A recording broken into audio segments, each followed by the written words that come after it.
नमस्कार दोस्तों, मैं हूं राहुल सैफ। लीगल चैनल में आपका स्वागत करता हूं। सिंपल सा गणित है मगर समझने में बहुत टाइम लग जाता है कि झूठे केसेस का इलाज बहुत आसान है और आसानी से आप इन केसेस से बाहर निकल सकते हैं। खास तौर से तब जब आप मैट्रिमोनियल डिस्प्यूट्स को अपने रिजॉल्व करने में लगे हुए हैं।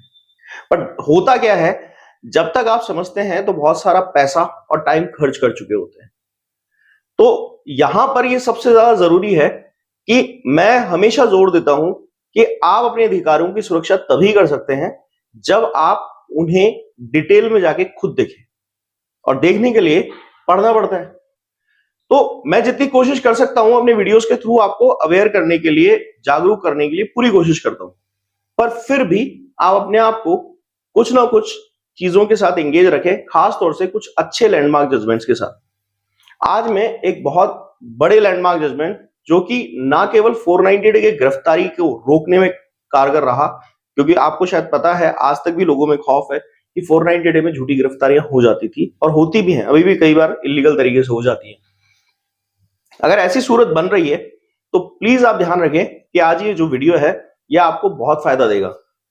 इन गिरफ्तारियों के डर से लोग अक्सर अपने केसेस में अपने घर वालों का नाम हटाने के लिए दौड़ने भागने लगते हैं। जब दौड़ते भागते हैं तो ये ध्यान नहीं रखते हैं कि वो एक और गलत काम करने जा रहे हैं। क्या हो सकता है ये गलत काम, किस तरह से आप अपने केस में फर्क डाल सकते हैं अगर ये गलत काम नहीं करे तो, और वो बेस्ट पॉसिबिलिटी क्या है जिस वजह से बहुत कम टाइम खर्च करे आप जल्दी से अपने 490 डे के केस में, खास तौर से रिश्तेदारों का नाम अगर उसमें है, उनका जो आपके घर में नहीं रहते थे, जिनका आपके साथ कोई शेयर हाउस होल्ड नहीं था, उनकी वजह से आपको कितना फायदा हो सकता है। नाम निकलवाए या ना निकलवाए उनका, यही हमारी एक गंभीर समस्या है। क्योंकि जैसे ही नाम लिखता है हमारे रिश्तेदारों का, अटैच होता है एफआईआर में, हम पे प्रेशर आने लगता है और आप लोगों को दुखी करते हैं आपके वो रिश्तेदार कि हमारा नाम हटवाइए, आपकी वजह से हमारे जिंदगी खराब होने के कगार पे आ गई है। इस खौफ से आज मैं आपको आजादी दिलाने की पूरी कोशिश करूंगा। इसीलिए दोस्तों हम पूरी कोशिश करते हैं कि आप लोग एजुकेटेड हो जाए, और जब आप एजुकेटेड होने की एक प्रक्रिया में हमसे जुड़ते हैं जिसमें हमारे अलग अलग कोर्सेज हैं, एक क्रैश कोर्स है जो सेल्फ अपने तरीके से तैयारी कर सकते हैं, प्री रिकॉर्डेड वर्जन पे होता है। दूसरा है मेन कोर्स, इसमें मैं और मेरी टीम पूरी तरह से इन्वॉल्व रहती है। आपके केस को ध्यान में रखते हुए ही इसे सिचुएशनली डिजाइन किया जाता है। जैसे जैसे सिचुएशन आती है वैसे वैसे इसके अंदर हमारी तरफ से बहुत अच्छी गाइडलाइन, जजमेंट्स और भी पता नहीं क्या क्या मिलते रहते हैं। और उस वजह से काफी लोग आपके पहले जिन्होंने ज्वाइन किया अपने केसेस में या तो बाहर आने वाले या बहुत कॉन्फिडेंट है कि जल्दी ही वो फ्री हो जाएंगे। टाइम बहुत कम लगता है, पैसा बहुत कम खर्च होता है, कभी कभी तो नहीं होता क्योंकि कई लोग पार्टी इन पर्सन अपना केस लड़ लेते हैं, तो उससे भी फर्क पड़ जाता है। तो अगर आप इन कोर्सेज का हिस्सा होना चाहते हैं तो यहाँ दिए गए व्हाट्सएप नंबर पर मैसेज करें और डिटेल लेकर ज्वाइन कर सकते हैं। अभी किसी कानूनी समस्या का समाधान चाहते हैं मुझसे और आपको लगता है कि मैं उपयुक्त व्यक्ति हूं जो आपको इस तरह का समाधान दे सकता हूं, तो अपॉइंटमेंट लेकर आप इसी नंबर से मुझसे बात करने के लिए समय बुक कर सकते हैं और दिए गए समय पर आपको कॉल आएगा। आज का विषय सिंपल सा है मगर कॉम्प्लिकेटेड लगता है। क्या कॉम्प्लिकेशन है? कॉम्प्लिकेशन ये है, आपके रिलेटिव्स का नाम लिखवा दिया गया है, उनके बारे में गलत सलत बातें लिख दी, उनके बारे में 376 की बात लिख दी, यानी कि रेप का केस, छेड़छाड़ का केस। आप उनके बारे में और भी कुछ देख लेंगे अपने एफआईआर में, अलग अलग एफआईआर में अलग अलग चीजें होती हैं, किसी भी तरह से आपको अंडर प्रेशर लाया जाए। अभी हाल ही में काफी जजमेंट्स आ रहे हैं पिछले 2 साल से, जो रिश्तेदारों के गलत नाम जोड़ने और उन्हें ट्रायल के अंदर डालने में बकायदा रोक लगाने के लिए ही आए थे। तो इसमें एक समाधान क्या है? इसमें एक शॉर्टकट समाधान मैं आज आपको समझाता हूं। देखिए, रिश्तेदारों का नाम जब भी आप निकलवाने जा रहे हैं, खासतौर से आईओ के लेवल पे, पहली बात तो रिश्वत देना गलत है। कई लोग रिश्वत देके, पैसा खर्च करके, या उधर से भी दबाव आता है कि पैसा दे दो, तो पहली बात तो आप एक अपराध गलत कर रहे हैं।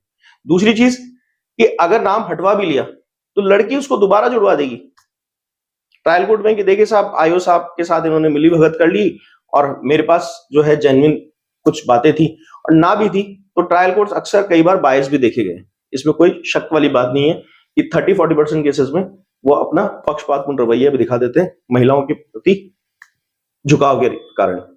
तो एक नरम हृदय रखने की वजह से उनको लगता है कि नहीं, महिला के साथ शायद अत्याचार हुआ होगा, और वो जुड़वा देते ना। दिक्कत यह है कि आप तो गलत नहीं थे, आपके रिश्तेदार भी गलत नहीं थे, शेयर हाउस होल्ड में रहे नहीं, कोई ऐसी बात हुई नहीं जिसके बारे में आपकी बीवी बड़ा चढ़ाकर जिक्र कर रही है, फिर ये सब हो कैसे रहा है? तो ये सब कैसे हो रहा है ये तो एक अलग बात है, पर जरूरी क्या है कि ये सब रोका कैसे जाए। तो इसके अंदर अक्सर लोग भ्रमित होकर टेंशन में आकर फटाफट अपने घर वालों का नाम हटवाने भागते हैं। देखिए ये एक गोल्डन अपॉर्चुनिटी होती है और अक्सर गलत एफआईआर लिखने वाला आईओ आपको हमेशा प्रेशराइज करेगा, या फिर आपको जहां से भी गाइडलाइंस मिलेंगी वो नाम हटाने की मिलेंगी तो वो इस साइकोलॉजी पे अटैक करता है कि अपने आप आएगा मेरे पास नाम हटवा लेगा, और नहीं हटवाओगे तो थोड़े दिन बाद वो खुद बोलना शुरू कर देगा, क्योंकि उसे हटाना ही है। ये इंपॉर्टेंट बात है, इसको दिमाग में रख लीजिएगा, उसे हटाना ही है, क्योंकि इन्वेस्टिगेशन में वो खुद जो है फॉल्टी नजर आएगा। क्यों? क्योंकि काफी लोग ऐसे हैं जो या तो आपके घर में नहीं रहते या फिर वो उनके खिलाफ कोई सबूत पेश नहीं कर पाएगा कोर्ट के अंदर, जो कि उसी का काम है इन्वेस्टिगेशन के अंदर सबूत इकट्ठे करके। क्रिमिनल केस है दोस्तों, क्रिमिनल केस है, क्रिमिनल केस में हवा हवा में एफआईआर नहीं लिख सकते, तो वो तो अपनी मजबूरी को भी कैश करवा रहा है आपसे, यानी कि जो गलती उसने करी है आप पे प्रेशर बनाकर सिर्फ पैसा निकालने के लिए। अगर आप उसको वहां रख ले गए तो मैं आपको एक ईमानदारी से बात बताता हूं, अक्सर मैंने कई बार लोगों को भागते हुए भी देखा है कि लोग ये बात बोलते हैं कि हाँ चलो रिश्तेदारों का नाम तो निकलवा लेते हैं सर, और उसके बाद ना मैं केस लड़ता रहूंगा। आप क्या पागल हैं, या आप कोई बलि के बकरे हैं जो सिर्फ आपका नाम रह जाए और बाकी सबका हट जाए। अक्सर मैंने ऐसे प्रैक्टिस करते हुए कई विद्वान वकीलों को भी देखा है, कहते हैं ठीक है साहब रिश्तेदारों का नाम तो हटवा देंगे, हाई कोर्ट चलते हैं या फिर सेशन कोर्ट चलते हैं, और या फिर हमने और आपका नाम रख देंगे और फिर आप केस लड़ते रहना। गलती पर हैं आप, ऐसा कभी मत कीजिए। ना आयु से नाम हटवाइए ना कहीं और से नाम हटवाइए, इन सबके साथ मिलकर एक एप्लीकेशन ड्राफ्ट करिए, सिंपल सी एप्लीकेशन, कोई अलग ड्राफ्टिंग नहीं करनी है। बहुत सारी प्रोसीजरल डिफेक्ट्स होते हैं जब गलत केस और झूठा केस लगाया जाता है पुलिस की तरफ से। 41A का नोटिस गलत टाइम पे दिया जाता है, बहुत दिनों बाद दिया जाता है। चार्जशीट पेश करते हो किसी को बुलाते हैं किसी को नहीं बुलाते हैं, कभी कभी आपको भी नहीं बुलाएंगे। बहुत सारी गलतियां अगर ढूंढेंगे तो बहुत सारी गलतियां निकल जाएंगी कानून के संदर्भ में। सीधा हाईकोर्ट में कंप्लेंट डाल दीजिए सारे रिश्तेदारों समेत। अब आपने कहा यहाँ तो क्वेश्चन की बात ही नहीं हुई, यहाँ पे तो कोई केस लगाने की बात ही नहीं, तो क्या कंप्लेंट डालने से या एक एप्लीकेशन लगा देने से हाईकोर्ट में सब कुछ होगा? कंटेम्प्ट ऑफ कोर्ट की एप्लीकेशन लगेगी। ये सुप्रीम कोर्ट का कंटेम्प्ट ऑफ कोर्ट है। इसके अंदर अगर आईओ ने आपको गलत तरीके से फंसा दिया है, और मैं ये बात उन लोगों के लिए भी कह रहा हूं जिनके 2 साल 4 साल 5 साल पुराने केस हो गए, उनके लिए भी कह रहा हूं।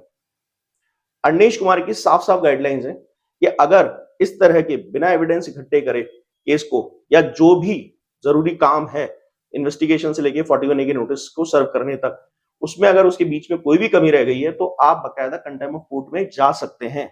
सुप्रीम कोर्ट का कंटेम्प्ट ऑफ कोर्ट है और हाई कोर्ट में इसके बारे में बकायदा आप एप्लीकेशन करें। अब देखिए सब जगह अपना अपना प्रोसीजर है, अगर आपको आसानी से समझना है तो बेटर है हाई कोर्ट में फोन करके पूछ लीजिए ये क्या तरीका है कि हमें कंटेम्प्ट ऑफ कोर्ट लगाना है, अनिश कुमार की गाइडलाइंस का वायलेशन हुआ है 490 डे के केस में।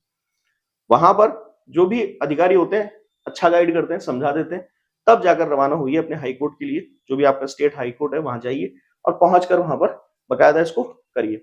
चलते केस में भी आप इसकी राहत ले सकते हैं।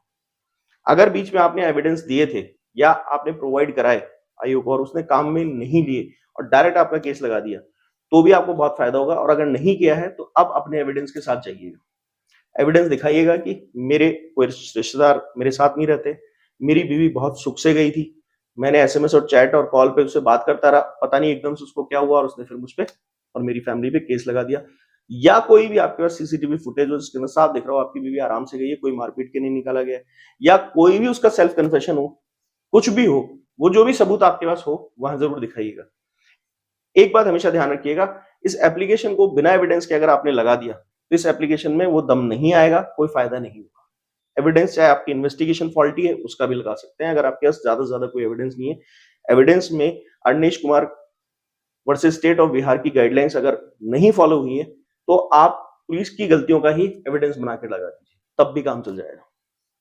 मुद्दा सिर्फ इतना सा है कि ये चलते हुए 4-4 साल 5-5 साल पुराने चलते हुए केसेस के अंदर फेयर इन्वेस्टिगेशन की डिमांड पे आ जाता है, या फिर इसके अंदर पुलिस के खिलाफ एक अलग कार्रवाई चालू हो जाती है, तो इसका फायदा मिलता है। आप बहुत आसानी से इसका फायदा ले सकते हैं।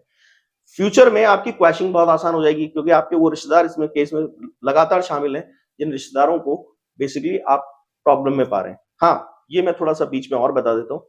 खासतौर से आप जब इस वक्त आपके 490 डे की सिर्फ एफआईआर दर्ज हुई है और गलत इन्वेस्टिगेशन हो रही है, गलत लोगों का नाम डाल, तब भी आप हाईकोर्ट चले जाइए और हाईकोर्ट जाकर आप इसको बकायदा प्रॉपर फेयर इन्वेस्टिगेशन की और कंटेम्प्ट ऑफ कोर्ट की एप्लीकेशन जरूर लगाइए। कंटेम्प्ट ऑफ कोर्ट में अगर हाई कोर्ट ने जस्टिफाइड रखा तो 100% इतना भी फर्क डाल सकते हैं कि वो आपकी पूरी की पूरी एफआईआर ही खारिज करवा दें, या सुप्रिंटेंडेंट ऑफ पुलिस जो भी होंगे आपके वहां पे, उनको बकायदा ऑर्डर कर देंगे कि इस एफआईआर को प्रॉपर चेक करके और फिर ही एग्जामिन। जब इतने बड़े लेवल से जब एफआईआर एग्जामिन होती है तो उसमें ज्यादातर वहीं पुलिस के स्तर पे ही उसके खारिज होने के चांसेस बढ़ जाते हैं। मैंने डिटेल में वीडियो आज इसलिए बनाया क्योंकि काफी लोग बहुत ज्यादा ये चाहते हैं कि राहत मिले, बहुत अच्छे जजमेंट्स भी आ रहे हैं, मगर अगर आप इस तरह का डैमेज अगर अपने केस में किसी भी लेवल पे, चाहे वो एफआईआर करी हो, चाहे आपका चलता केस हो, चार्जशीट पेश हुई हो, किसी भी लेवल पे कोई खामी निकालकर अवनीश कुमार की गाइडलाइंस का, और आप वहां जाकर हाई कोर्ट में अगर इसकी कंप्लेंट डालते हैं तो आपको बहुत फायदा होगा। आप चाहें तो इसकी कंप्लेंट आप सुप्रीम कोर्ट को भी साथ के साथ डाल सकते हैं, जिससे वहां से भी कुछ ऑर्डर्स पास हो सकते हैं स्टेट अथॉरिटीज को, क्योंकि इसमें स्टेट अथॉरिटीज बाउंडेड हैं। ये मत सोचिएगा कि सिर्फ पुलिस ही दबाव में है, पूरा स्टेट दबाव में रहता है अवनीश कुमार की गाइडलाइन से, अगर सुप्रीम कोर्ट के कंप्लायंसेस फॉलो नहीं हो रहे हैं। देखिए, वीडियो अच्छा लगा तो लाइक कीजिएगा, शेयर कीजिएगा और सब्सक्राइब करके जाइएगा, और ज्यादा से ज्यादा लोगों तक इसको पहुंचाने की कोशिश कीजिएगा। कमेंट सेक्शन में जरूर बताइएगा 490 डे में आप क्या धमाल करने वाले हैं।